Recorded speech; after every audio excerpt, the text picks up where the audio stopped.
여러분, 우리 공장 네트워크 과연 얼마나 안전하다고 자신할 수 있을까요? 오늘은요, 이 복잡한 제어 시스템을 놀랍도록 간단하면서도 아주 강력하게 지켜내는 두 가지 핵심 원칙, 바로 구역과 통신 경로에 대해서 제대로 한번 파헤쳐 보겠습니다. 자, 바로 시작하죠. 오늘 우리가 이야기할 모든 것의 핵심이 바로 이 한 문장에 다 들어 있습니다. 나누고, 연결하고, 보호하라. 이 세 가지 행동이 어떻게 우리 공장을 철옹성처럼 단단하게 만드는지 지금부터 하나씩 명확하게 보여드리겠습니다. 자, 모든 보안 설계의 첫걸음, 그게 뭘까요? 바로 나누는 것에서부터 시작합니다. 왜 그럴까요? 만약에 공격이 발생했을 때 그 피해를 딱 특정 구역 안에 가둬두고 더 이상 번지지 않게 막기 위해서죠. 전체를 한 번에 지키려고 하는 것보다 잘게 나눈 각각의 영역을 지키는 게 훨씬 더 효과적이라는 겁니다.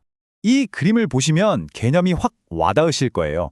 과거의 공장 네트워크는요, 모든 시스템이 그냥 하나의 거대한 평면 위에 쭉 연결된 형태였어요.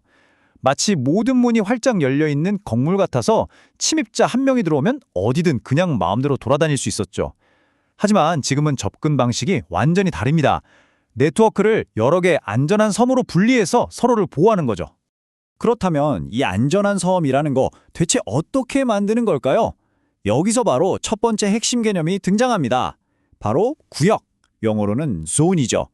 이 구역이라는 게 바로 안전한 섬들을 설계하는 방법론 그 자체를 말하는 겁니다. 국제산업 자동화 제어 시스템 보안 표준인 IEC 62433, 즉 IEC 6243에서는 구역을 이렇게 좀 딱딱하게 정의하는데요. 기능적, 논리적, 물리적 관계를 기반으로 시스템을 분할한 객체의 집합. 네, 듣기만 해도 좀 어렵죠? 괜찮습니다. 이게 무슨 뜻인지 아주 쉬운 비유로 바로 알려드릴게요.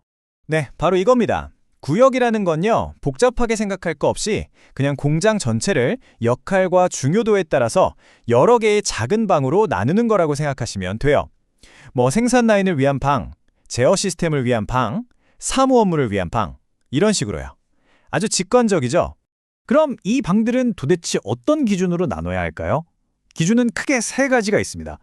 비슷한 기능을 하는 장비들을 같이 묶는 기능적 관계, 그리고 같은 네트워크 대역이나 접근 권한을 공유하는 애들을 묶는 논리적 관계, 마지막으로 같은 캐비넷이나 같은 층에 있는 것처럼 물리적으로 가까운 것들을 묶는 물리적 관계, 바로 이 세 가지입니다.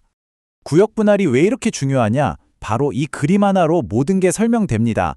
왼쪽처럼 구역이 없으면요, 악성 코드 하나가 그냥 순식간에 공장 전체를 마비시키는 거예요.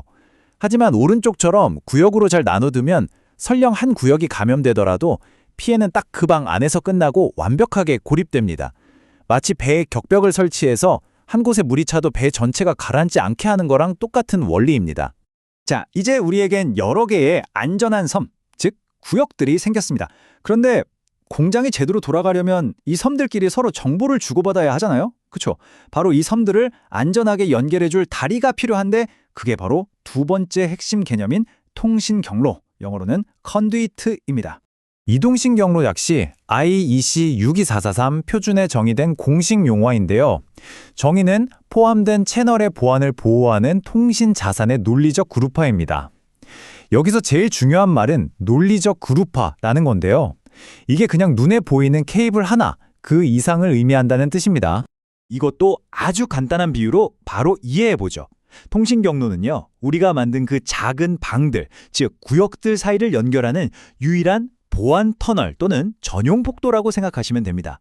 핵심은 뭐냐? 이 터널을 통하지 않고는 그 어떤 누구도, 그 어떤 데이터도 다른 방으로 넘어갈 수 없다는 겁니다. 이 보안 터널이 제대로 작동하려면 두 가지 정말 중요한 철칙이 있습니다. 첫째, 모든 구역 사이의 통신은 단 하나의 예외도 없이 무조건 이 지정된 통신 경로를 통해서만 가야 합니다.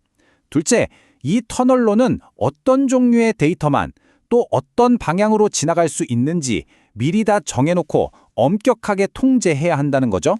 자, 이제 퍼즐 조각이 다 모였습니다. 구역과 통신 경로.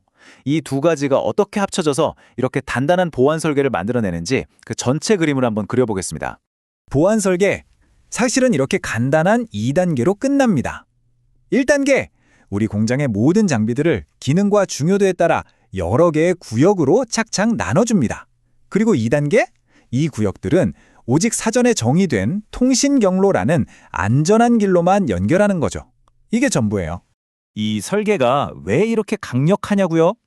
만약 공격자가 우리 공장의 심장부, 제일 중요한 설비까지 들어오려면 반드시 이 통신 경로라는 아주 깐깐하고 엄격한 검은소를 통과해야만 하도록 만들어버리는 겁니다. 우리는 이 검은소만 딱 지키고 있으면 되는 거죠. 자, 지금까지 이론적인 얘기를 쭉 해봤는데요. 이제 가장 중요한 시간입니다. 이 원칙들을 여러분의 실제 현장에 한번 적용해 보는 거죠. 잠시 지금 일하시는 공장이나 시설을 머릿속에 한번 떠올려 보세요. 오늘 우리가 배운 걸 토대로 한번 생각해 보는 거예요. 우리 현상에서는 어떤 장비들을 하나의 구역으로 묶으면 딱 좋겠다 하고 말이죠. 예를 들면 같은 생산 공정을 제어하는 PLC, PLC들이랑 그걸 감시하는 스카다 시스템을 한 덩어리로 묶을 수도 있겠고요. 또 저쪽에 있는 분산 제어 시스템, DCS 설비들은 또 다른 구역으로 따로 묶을 수도 있겠죠. 오늘 이야기가 복잡한 산업 보안을 이해하는데 조금이나마 도움이 되셨으면 좋겠습니다. 내용이 유익했다면 구독과 좋아요 꼭 좀 부탁드리고요. 그리고 여러분의 현장에서는 어떤 구역을 만들 수 있을지 좋은 아이디어가 있다면 댓글로 편하게 공유해 주세요. 다른 분들에게도 큰 도움이 될 겁니다. 시청해 주셔서 정말 감사합니다.